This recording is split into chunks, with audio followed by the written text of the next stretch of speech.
बरसात की एक काली रात थी। बिजली बार बार चमक रही थी। पहाड़ों के बीच बसे एक छोटे से गांव में एक पुरानी हवेली थी। गांव वाले उसे काली हवेली कहते थे। कहते थे कि जो भी रात के समय उस हवेली में गया, वह कभी पहले जैसा लौटकर नहीं आया। गांव में अर्जुन नाम का एक 22 साल का बहादुर लड़का रहता था।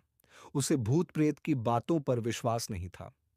एक दिन उसने गांव वालों से कहा, मैं आज रात उस हवेली में जाऊंगा और सच लेकर वापस आऊंगा। गांव वालों ने उसे बहुत रोका, लेकिन अर्जुन नहीं माना। रात के ठीक 12 बजे वह एक टॉर्च, कैमरा और एक पुरानी लालटेन लेकर हवेली पहुंचा। जैसे ही उसने हवेली का टूटा हुआ दरवाजा खोला, अंदर से ठंडी हवा का तेज झोंका आया। दरवाजा अपने आप बंद हो गया। अर्जुन ने चारों ओर देखा। हर जगह धूल जमी थी। दीवारों पर पुराने चित्र लगे थे। तभी ऊपर की मंजिल से किसी के धीरे धीरे चलने की आवाज आई। ठक, ठक, ठक। अर्जुन हिम्मत करके सीढ़ियां चढ़ने लगा। ऊपर पहुंचते ही उसे एक कमरा दिखाई दिया। कमरे के बीचों बीच एक पुरानी कुर्सी अपने आप हिल रही थी।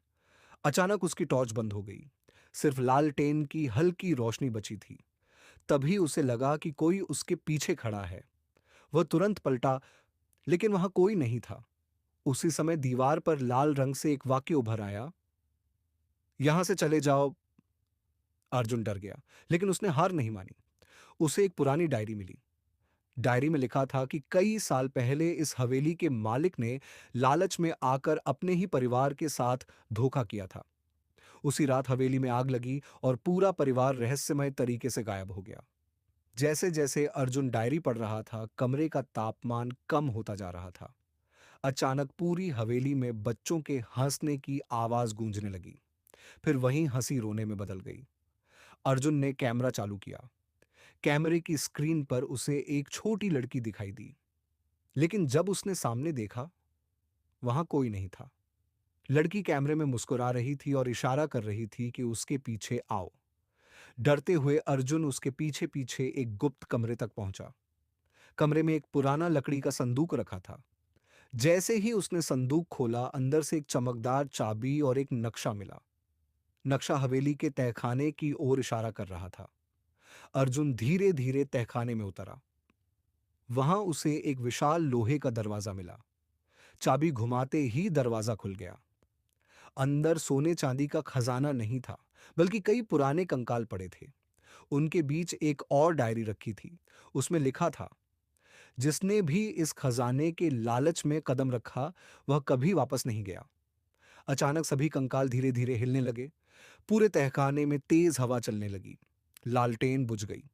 चारों ओर अंधेरा छा गया। अर्जुन को किसी ने उसका हाथ पकड़ लिया। वह पूरी ताकत से भागा।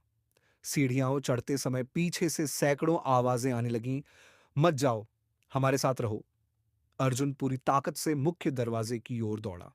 जैसे ही वह बाहर निकला, सूरज की पहली किरण निकल चुकी थी। उसने पीछे मुड़कर देखा। हवेली बिल्कुल शांत थी। जब उसने कैमरे की रिकॉर्डिंग देखी, तो उसमें सिर्फ वही दिखाई दे रहा था।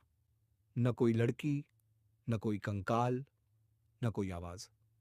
लेकिन कैमरे के आखिरी 5 सेकंड में एक धुंधली परछाई दिखाई दी। वह मुस्कुराकर सिर्फ एक शब्द बोलती है, फिर मिलेंगे।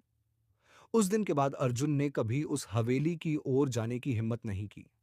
लेकिन आज भी हर अमावस्या की रात उस हवेली से किसी बच्ची की हंसी सुनाई देती है। और कहते हैं कि जो उस आवाज का पीछा करता है, वह कभी वापस नहीं लौटता।